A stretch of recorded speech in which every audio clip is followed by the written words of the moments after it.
नमस्कार दोस्तों, अदम्य एकेडमी के YouTube प्लेटफॉर्म पर आप सबका फिर से एक बार हार्दिक स्वागत है। आज हम लोग जो टॉपिक लेके आए हैं, इकोनॉमिक्स की अपनी जो क्लासेस चल रही हैं, उसके अंदर जो हम लोग टॉपिक देखेंगे, पहले हम लोग ये देख लेते हैं कि कौन सा हम टॉपिक ऑलरेडी देख चुके हैं।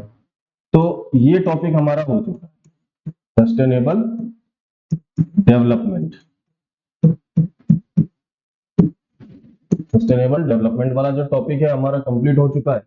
और आज जो अपन बात करने जा रहे हैं, ये RSSI second grade, first grade, level 2 third grade वाला, लेवल 2 जो होता है, उन सब के अंदर ये टॉपिक जो है देखने को मिलेगा। कौन सा? आर्थिक सुधार। आर्थिक सुधार जिसको हम लोग बोलते हैं इकोनॉमिक रिफॉर्म्स।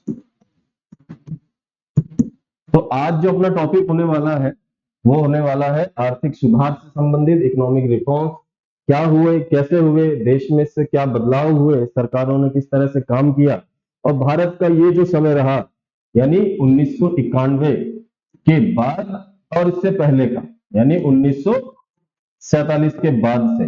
ठीक है, इस बीच में क्या कठिनाइयां आई, क्या समस्याएं आई, और इसके बाद हम लोगों ने किस तरह से जो है अपना डेवलपमेंट किया, इसके बारे में जितना भी हमें जो एसेंस देखने को मिलता है, समरी जो हम देखना चाहें अगर, तो टॉपिक हमें देखना पड़ता है इकोनॉमिक रिफॉर्म, जो कि आपके एग्जाम के पॉइंट ऑफ व्यू से अच्छा टॉपिक है, इंपॉर्टेंट है और इंटरेस्टिंग भी है। तो आइए इस टॉपिक को अपन शुरू करते हैं। तो इकोनॉमिक रिफॉर्म 1991। तो एक क्वेश्चन तो हमारा यहीं से बन गया कि कोई अगर प्रश्न आपको देखने मिले कि आर्थिक सुधार कब हुए, तो आंसर सीधा क्या रहेगा? 1991 में हुए। ठीक है। दूसरा, इस समय गवर्नमेंट या सरकार किसकी थी, या कौन हमारे पीएम थे? तो पीएम थे हमारे पीवी नरसिम्हा, पीवी नरसिम्हा राव। और हमारे फाइनेंस मिनिस्टर, वित्त मंत्री कौन थे? डॉक्टर मनमोहन सिंह। इसलिए ये जो मॉडल है, ये जो आर्थिक सुधार का जो टॉपिक है, इसको राव मनमोहन मॉडल भी बोला जाता है। ठीक है, यानी आर्थिक सुधारों को हम और क्या बोल सकते हैं? राव मनमोहन मॉडल। मान लीजिए इस नाम से भी अगर प्रश्न कहीं देखने को मिले कि राव मनमोहन मॉडल कौन से सन में आया, किस सन में लाया गया? 1991 में। ठीक है, 1991 में। इसका उद्देश्य क्या था राव मनमोहन मॉडल का? आर्थिक सुधार लाना। कहां पे? भारतीय अर्थव्यवस्था में। ठीक है, इसके लिए थोड़ा सा ये जो टॉपिक है, हम लोग इसको शुरू करने से पहले इसके थोड़ा सा बैकग्राउंड देखते हैं कि हमें आर्थिक सुधारों की जरूरत क्यों पड़ी। ऐसी क्या समस्याएं हमारे अर्थव्यवस्था में थी, ऐसी क्या समस्याएं हमारे देश में रही कि हमें आर्थिक सुधारों की तरफ जाना पड़ा, जो कि वर्तमान समय तक हम इन आर्थिक सुधारों का जो अभी प्रेजेंट टाइम चल रहा है, इसमें अभी भी हम लोग जो है इसका फायदा उठा पा रहे हैं। ठीक है, तो देखते हैं कि इसकी जरूरत क्यों पड़ी। देखिए, 47 में हम लोग क्या हुए? आजाद हो गए। ठीक है, यानी 47 में हम लोगों को फ्रीडम मिली। अब 47 तक जो हमारा लक्ष्य था, हमारा जो टारगेट था, यानी भारत के सभी लोगों का, नेताओं का, सभी बड़ी हस्तियों का, जिन्होंने स्वतंत्रता आंदोलन में पार्टिसिपेट किया, जिन्होंने जो फ्रीडम फाइटर रहे, सब लोगों का पहला टारगेट क्या था कि हमें क्या चाहिए? आजादी चाहिए भाई, फ्रीडम चाहिए। ठीक है, तो 1947 में हमें आजादी तो मिल गई। अब इसके बाद क्या? आजादी तो मिल गई, अब हम एक आजाद देश के रूप में हम लोग रहने लगे और सरकारें यहाँ पे बनी। अब हमारे यहाँ पे ये समस्या थी सबसे पहले कि हम लोग किस सेक्टर में काम करें। भाई, आजादी तक तो हमारा टारगेट ये था कि आजाद होना चाहिए, हो गए। अब उसके बाद क्या करें? क्योंकि इस समय भारत के अंदर क्या थी? गरीबी बहुत ज्यादा थी, कृषि बहुत निम्न स्तर पे हमारा जो है हाल हो चुका था, जीडीपी हमारी जो थी वो सिर्फ 3% तक थी। ठीक है। जब ये जीडीपी 3% थी 1947 में, तो हमें तो इतना देखना पड़ेगा, इतना समझ में आ जाना चाहिए 3% देखते कि भूखा, गरीब, कमजोर भारत, कमजोर यहाँ के लोग, यहाँ की तकनीक, यहाँ की कृषि और उद्योग ना के बराबर, उद्योग ना के बराबर, बिल्कुल। तो यानी हमें रेवेन्यू कहां से लेके आए, हमारी इनकम कैसे बढ़ाएं, हम क्या कृषि को पहले देखें या हम लोग इंडस्ट्री को पहले देखें, किस क्षेत्र पे हम सर्विस सेक्टर को पहले देखें, सेवा क्षेत्र को देखें, किस सेक्टर में हम लोग काम करें, ये एक बड़ी दुविधा है। तो इसके लिए सरकार ने एक आयोग बनाया जिसका नाम है योजना योजना आयोग, जिसका काम मुख्यतः यही था कि ये योजनाएं बनाएगा, प्लानिंग करेगा और ये बताएगा कि हमें पहले 5 वर्ष किस क्षेत्र में काम करना चाहिए, उसके अगले 5 वर्ष किस क्षेत्र में काम करना चाहिए। ठीक है। तो इसी इसी योजना आयोग को हम क्या बोलते हैं? Planning commission. प्लानिंग कमीशन बनता है और प्लानिंग कमीशन ही तय करता है आपकी पंचवर्षीय योजनाओं को। ठीक है। यानी 5 ईयर प्लान जो हम लोग देखते हैं, 5 ईयर प्लान। ठीक है। तो भारत में अगर प्रश्न आ जाए कि भारत में पंचवर्षीय योजनाओं को लाने के लिए कौन सा आयोग बनाया गया जी? योजना आयोग बनाया गया। कौन सा कमीशन? Planning commission. ठीक है, ये एक ही बात है। ठीक है, इंग्लिश में इसे प्लानिंग कमीशन बोलते हैं। ठीक है, प्लानिंग कमीशन।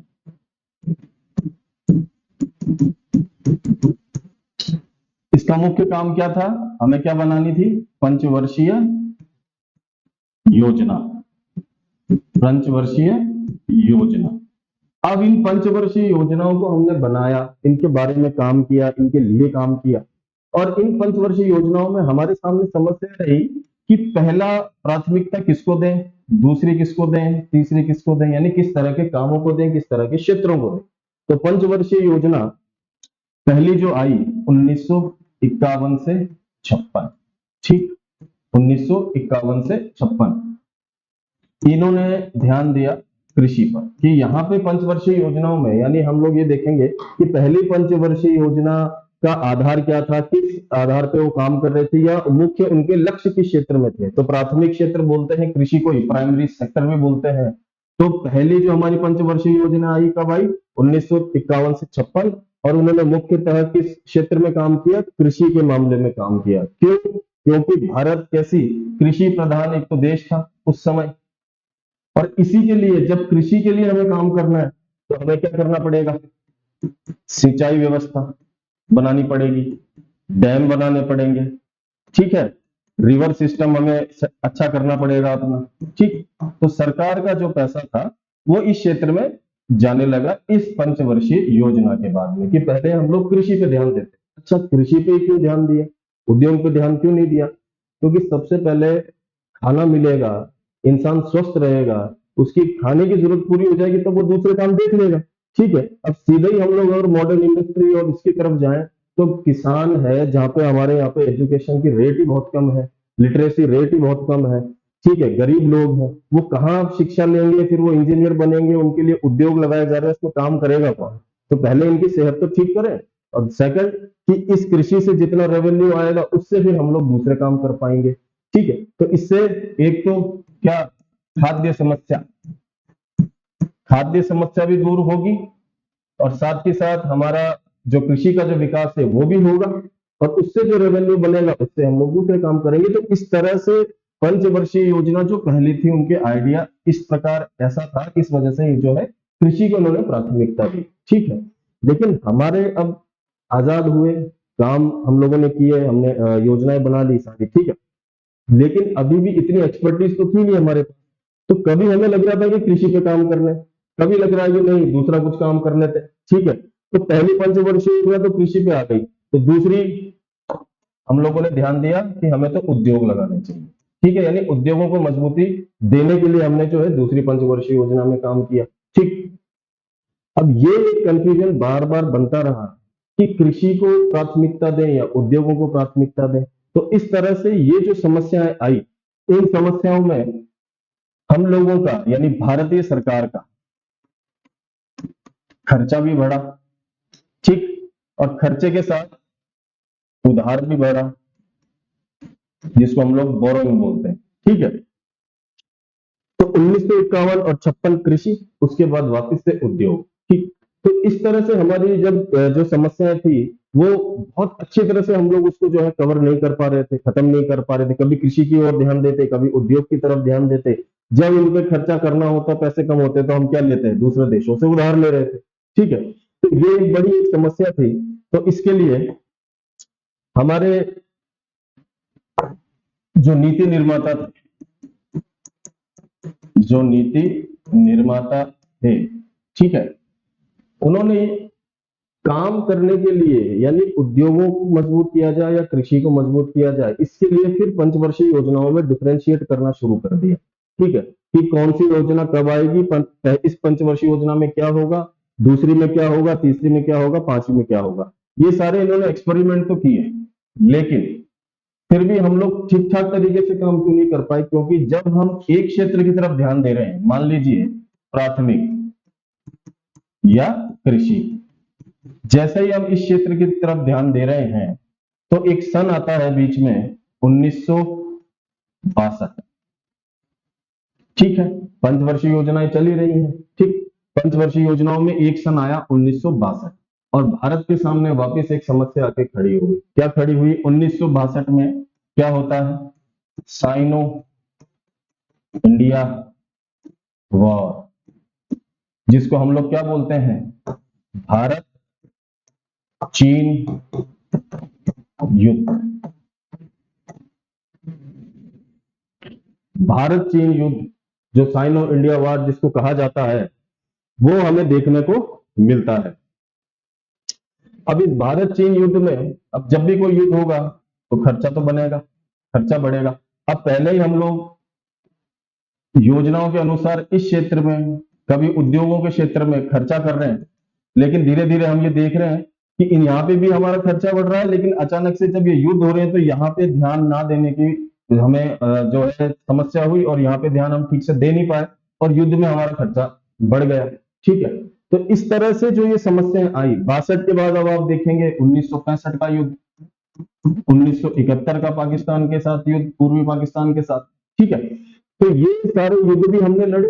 उसके साथ साथ हमने हमारे देश में जो योजनाएं थी, पंचवर्षीय योजना, उस पर भी काम किया।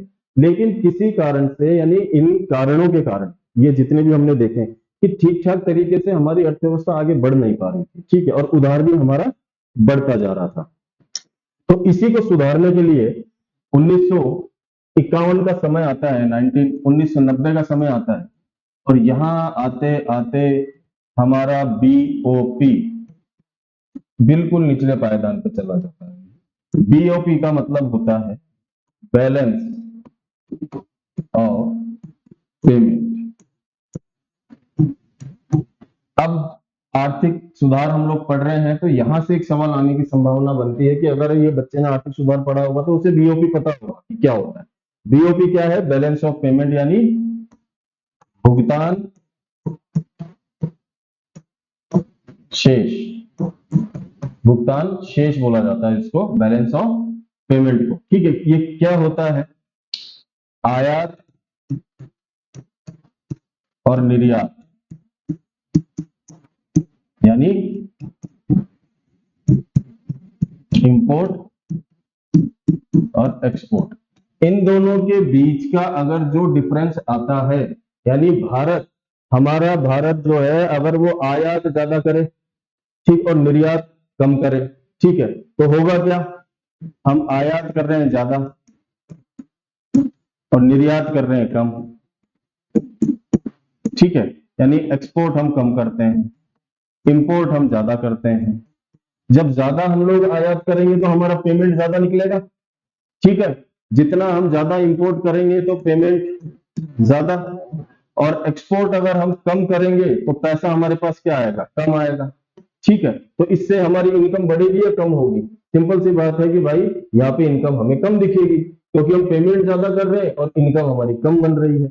अगर ये स्थिति होती है कि जब आयात निर्यात से ज्यादा हो जाता है तो भुगतान शेष के अंदर यानी बैलेंस ऑफ पेमेंट में क्या दिखता है हमें? घाटा। और भारत का ये घाटा बढ़ा हुआ था, बैलेंस ऑफ पेमेंट का घाटा बढ़ा हुआ था। यानी आर्थिक सुधार से संबंधित अगर कोई प्रश्न आए और उसके अंदर आ जाए कि 1991 के आर्थिक सुधारों में निम्न में से कौन सा सही है, अगर उसमें एक आ जाए कि एक जो आर्थिक सुधार है ये करने का कारण क्या रहा, उसके अंदर अगर बैलेंस ऑफ पेमेंट में घाटा या भुगतान शेष में घाटा अगर ऑप्शन है तो वो ऑप्शन आपको राइट कर देना है। ठीक है, चलिए आगे बढ़ते हैं। तो ये कुछ ऐसी मुख्यतः जो अपन देखेंगे इंपॉर्टेंट कुछ समस्याएं थी कि बैलेंस ऑफ पेमेंट हमारा इस तरह का था, घाटे में हम लोग चल रहे थे। अब इस घाटे से बाहर भी आना है तो उसके लिए कुछ ना कुछ तो हमें बदलाव करने पड़ेंगे, अर्थव्यवस्था में आर्थिक सुधार हमें करने पड़ेंगे। ठीक है, तो इसके द्वारा हमने ये देखा कि भाई ये घाटा तो हमारा बढ़ रहा है, इसको हम ठीक कैसे करें, क्या कर सकते हैं। अब क्योंकि भारत की अर्थव्यवस्था या भारत एक देश कैसा था? समाजवादी। यहाँ पे जो विचारधारा थी वो कैसी थी? समाजवादी। अब समाजवादी विचारधारा आपके सिंपल सा हम इसको ऐसा समझ सकते हैं, समाजवादी विचारधारा के अंदर नियंत्रण यानी कंट्रोलिंग कंट्रोलिंग जो होगी वो मैक्सिमम किसकी होती है? ज्यादातर किसकी होती है? सरकार की, गवर्नमेंट की, सरकार की। ठीक है, तो ये समाजवादी विचारधारा भी एक समस्या ऐसी थी हमारे कि भाई हम इस विचारधारा के कारण क्या कर रहे थे, दूसरे विश्व के दूसरे देशों के साथ हमारा संपर्क या व्यापार बहुत कम था, बहुत निम्न था। ठीक है, तो उसके कारण हमारे भारत में जो है इन्वेस्टमेंट नहीं आता था, निवेश में जो है भारी कमी देखने को मिलती थी। तो ये जो था हमारा समाजवादी विचारधारा भी एक कारण रहा हमें आर्थिक सुधारों की तरफ लेके जाने का। ठीक है, अब देखिए आगे बढ़ते हैं। Economic reform, Rao Manmohan model.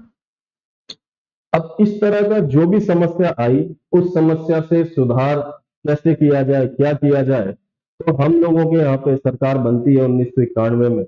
जब ये सरकार बनी तब हमारे पास जो बैलेंस ऑफ पेमेंट का शेष था वो इतना था कि 14 दिन तक या 15 दिन तक मैक्स हम लोग खर्चा कर सकते हैं। यानी 14-15 दिन का खर्चे का मतलब यानी 14 से 15 दिन तक ही हम कुछ आयात कर सकते हैं, खर्चा कर सकते हैं, बाहर से चीजें मंगवा सकते हैं, दवाई हो गई, पेट्रोल हो गया, केमिकल हो गया, ठीक है, ऑयल लुब्रिकेंट हो गए, इस तरह की जितनी चीजें सिर्फ 14 से 15 दिन हमारे पास इतना पैसा था कि इतने दिन ही हम इसको चला सकते हैं। ऐसी स्थिति में सरकार में ये मॉडल लेके आए गए, मनमोहन सिंह को फाइनेंस मिनिस्टर बनाया गया, सरकार बनती है पीवी नरसिम्हा राव की, और ये इनके सामने एक बड़ी समस्या होती है कि किस तरह से अर्थव्यवस्था को मजबूत किया जाए।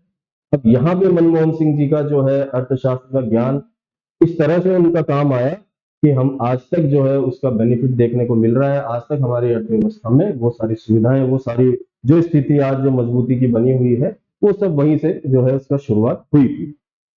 अब मनमोहन सिंह जा रहे हैं कहाँ पे? आईएमएफ। आईएमएफ पहुंचते हैं, इंटरनेशनल मॉनिटरी फंड, इसको बोला जाता है अंतरराष्ट्रीय मुद्रा कोष। क्या बोला जाता है? अंतरराष्ट्रीय मुद्रा कोष, IMF। ठीक है, इंटरनेशनल मॉनिटरी फंड। यहाँ पे हम लोगों ने कि साहब हमें थोड़ा पैसा दो, कुछ उधार दो, और ताकि हम लोग हमारी जो अर्थव्यवस्था में है इसको खर्च कर सके और मजबूती लेके आ सके।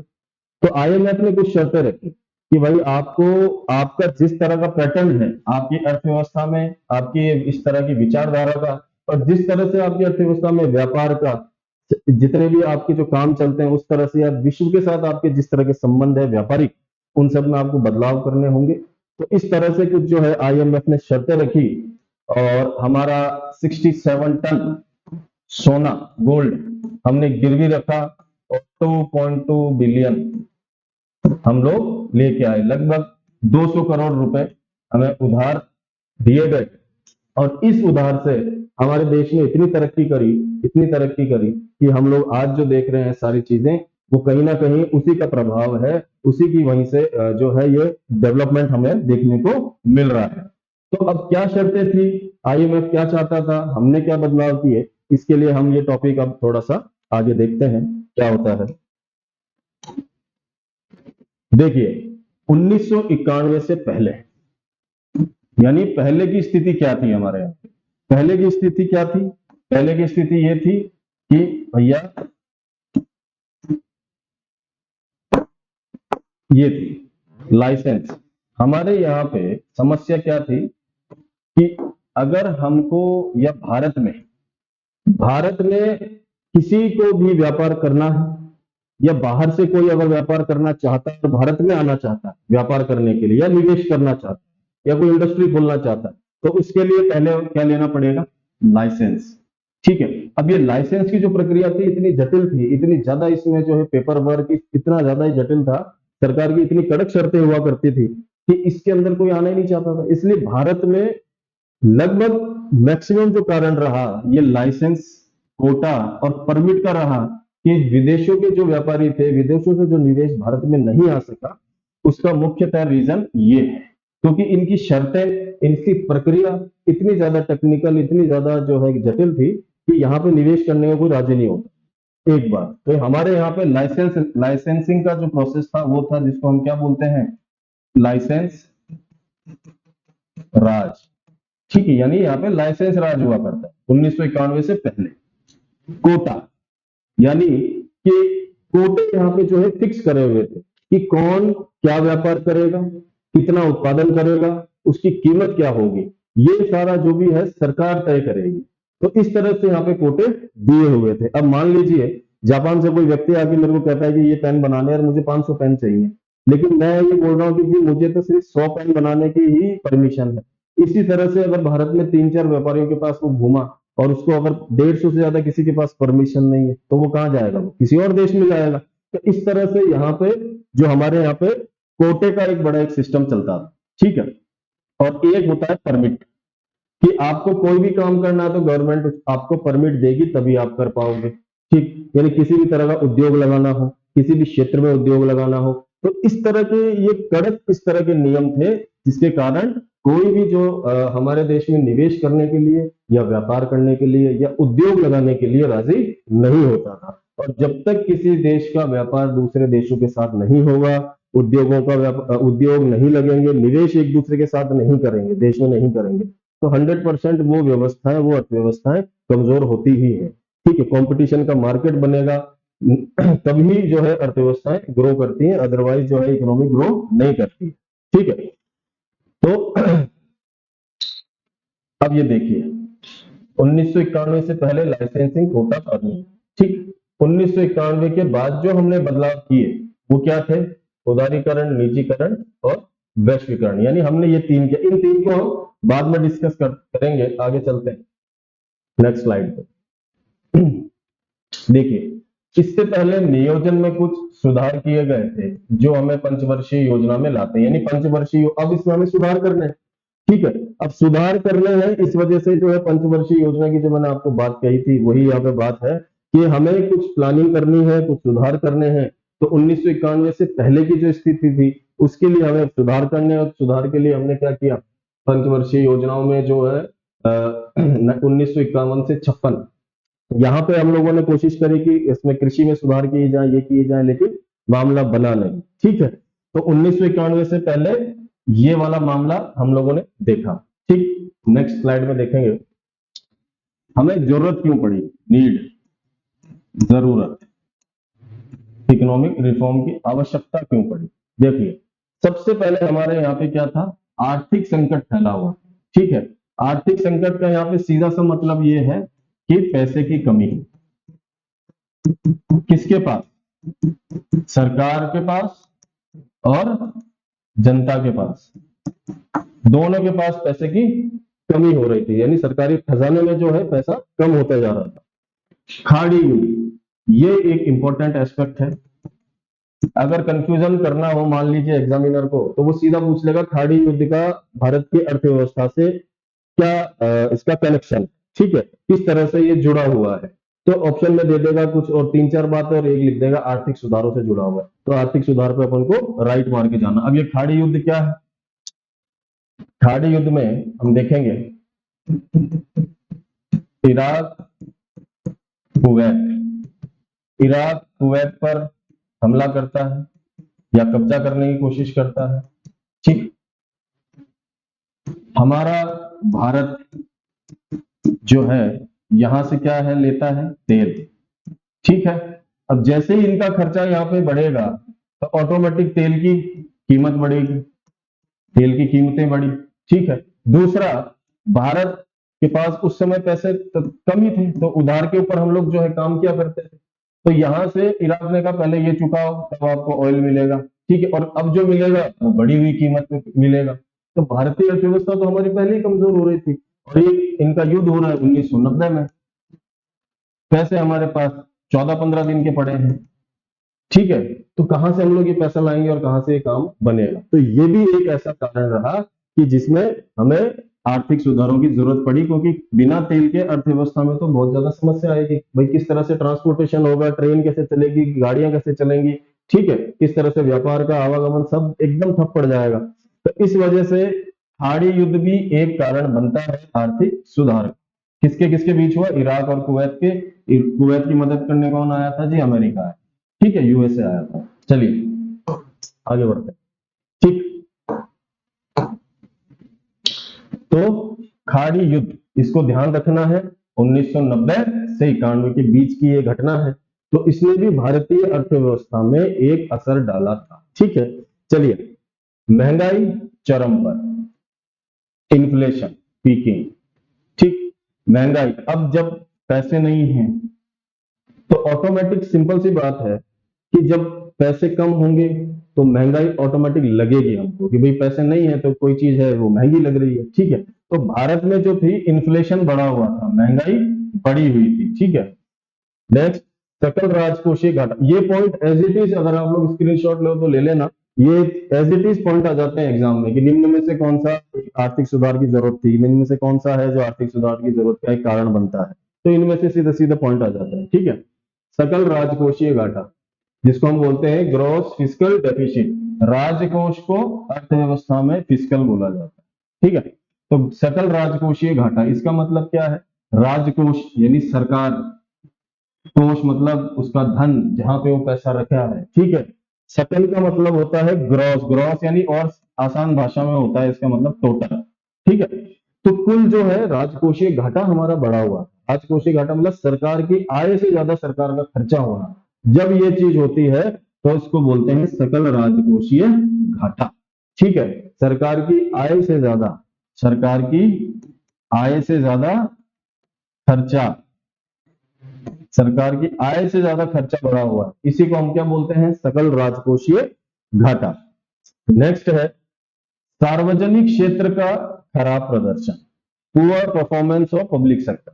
अब ये सार्वजनिक क्षेत्र कौन सा क्षेत्र हो गया? पब्लिक सेक्टर यानी सरकारी, गवर्नमेंट, सरकारी, क्योंकि उस समय सरकारी ही जो है सब जगह कंट्रोल हुआ करता था, सब जगह सरकारी ही मामला था, कंपटीशन में प्राइवेट ऑर्गेनाइजेशन या प्राइवेट संस्थाएं थी नहीं, तो सरकार का ही एकाधिकार था। और इसमें भी लोग जो थे अपन देखते ही कि भाई सरकारी नौकरी लग गई अब तो मैं सरकार का दामाद हो गया, वो दामाद वाला सिस्टम चलता था। खैर आज तो नहीं चलता, इतना ध्यान रखते हैं सब जगह, लेकिन उस समय तो कौन ध्यान देने वाला है, बस सरकार में सरकारी नौकरी लग गई, मौज ले रहे हैं आराम से। ठीक है, तो सार्वजनिक क्षेत्र अब जब मौज ले रहे हैं तो काम नहीं कर रहे हैं, काम नहीं कर रहे हैं तो जितने भी उद्योग हैं सरकार के वो कहाँ जा रहे हैं? नुकसान में जाएंगे, उनका रेवेन्यू नहीं बनेगा, उनसे इनकम नहीं आएगी।